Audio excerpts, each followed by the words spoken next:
I understand that your secondary is Councillor Malinowski. Do you want to speak now, Councillor, or reserve your right? I will speak now, Chair. Go ahead. Thank you, Chair, and thank you, Council. It is a very great honour to speak for the first time as an elected councillor in support of this fantastic motion. Council, I was elected to help my community fix the roads, to protect our local NHS and care services, and safeguard our local environment, to reverse the damage caused by decades of local service cuts under the previous government. Those are the issues my community in Burwell are passionate about, and that they've been writing to me about almost daily since I was elected. By and large, the vast majority of people I've spoken to range from blissfully unaware to perfectly happy to have a transgender woman as their councillor, standing up for them on these issues. My gender identity was not a factor in the election campaign, nor has it been an issue since being elected. They do not mind that I go by Miss, and they call me she or her as is appropriate. They do not care what toilet I use when I attend events in their villages. What my voters want more than anything is for me to get on with doing the job I was elected to do. What they don't know is that I would never have had the confidence or the personal strength to do this, to be their councillor, if I had not transitioned.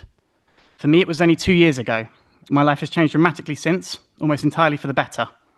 Growing up feeling like something was wrong, but never quite being able to put my finger on what, never having the confidence to be myself, and looking on with envy at others, navigating through life so easily while dark thoughts swirl in my head, and then finding the confidence to come out into the light, to take those first cautious steps, finding myself and my community.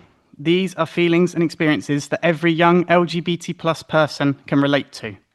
How we treat those young people when they do the work of self-acceptance, when they get where they need to go and take the brave step of sharing with the world who they are, is vitally important to what happens next. The misguided and misquoted Supreme Court ruling has been twisted and warped by sinister forces in our politics to push transgender people back, to create a climate that encourages hostility and skepticism towards transgender youth. It has been used by some to call for toilet policing and arbitrary discrimination of a kind long thought to have been consigned to the history books. Many people, especially young people who just want to get on with their lives, are afraid.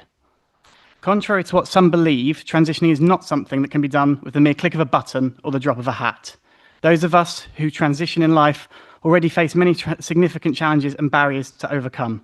Over the last 2 years, I've had to jump through a great number of bureaucratic hoops, battle a 5-year waiting list and an uncaring integrated care board just to get access to my hormone treatments, and have had to endure the same misogyny and derision that cisgender women face, from catcalling to flat-out gender-based assaults, often coupled with casual transphobia that ranges from simple misinformation to maliciousness.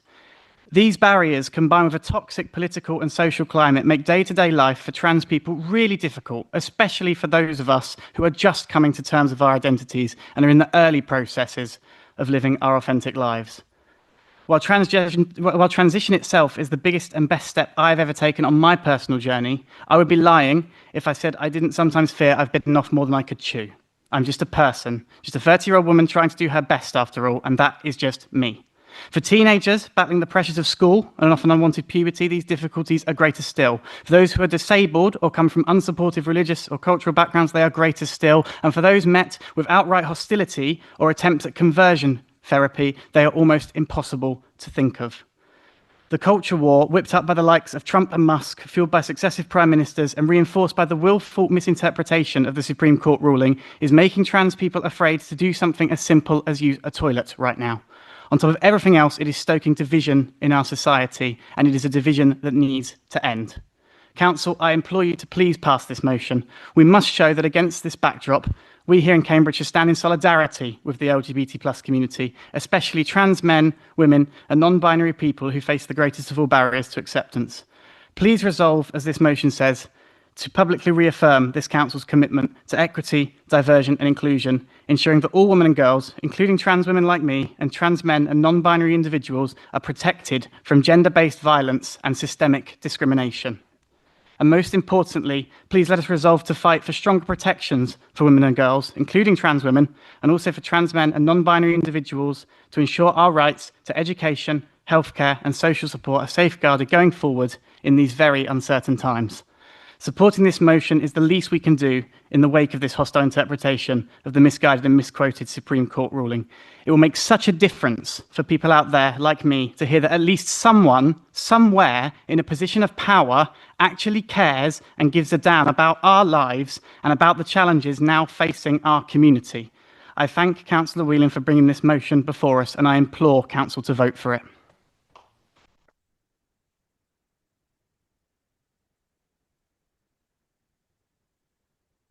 That's quite an achievement to make that speech and finish it with 1 second to spare.